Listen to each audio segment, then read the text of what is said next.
Hi, campers. It's Michael Barlow.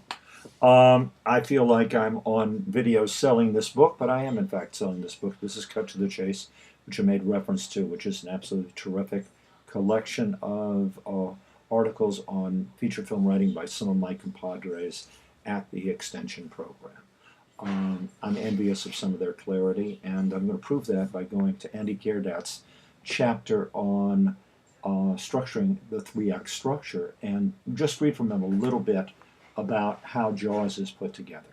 And I know this is visually exciting to watch a man read, but it's a very good book. So here I am reading from the book, and this will take me a minute or two. Um, he says that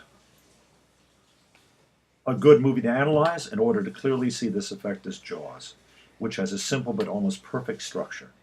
First, what's the spine? Let's say a sheriff who's afraid of the water must save a small coastal town from a predator shark. In Act 1, Chief Brody scans the water for the shark, offers a reward to anyone who kills it, hires shark watchers, etc. But when the shark slips past them and attacks his own son, Brody decides he must go to sea, hunt down the shark, and kill it himself. That's the start of Act 2. Why? Because Brody now has a fresh goal within his larger central conflict. In Act 2, Brody and his two fellow shark hunters find the shark, shoot it with flotation barrels, and chase it across the sea. But finally, the shark turns on them and smashes a hole in the boat's hull, and as dissension among the men grows, they wind up stranded in a helpless vessel. That's the beginning of Act 3. Now the hero's fresh goal is just to survive the shark. So the protagonist's shifting goals are Act 1, prevent the shark from attacking swimmers. Act 2, find and kill the shark. Act 3, survive.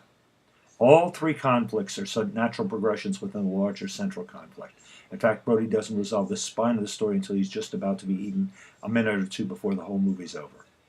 What makes an act, then, is not just something big that happens. Something pretty darn big better happen every few scenes in a movie. What defines a new act is when the protagonist's relationship to the central conflict shifts so that he has a new goal. Otherwise, the goal will surely get audience will surely get tired of their hero escalating variations on the same thing over and over again. Now, this links into what we were talking about last week with the goal and the task. The general goal is the spine, but what Andy is talking about is the changed goals are really the tasks that he has. Convincing the people in the town, finding people who can help him, getting on board the shark, trying to kill the shark. All of those are individual tasks that he has to do, which put him outside of his comfort level. And in structuring your own stories, try to find things which put your protagonist outside his comfort level. If your protagonist is a priest, put him in a whorehouse. If your protagonist is a whore, put her in a monastery. That's like the kind of simplest kind of screenwriting that honestly, it always works. This is our lecture for the day, and I hope I'll stop talking quite so fast once I can relax and not be watching the clock down below you.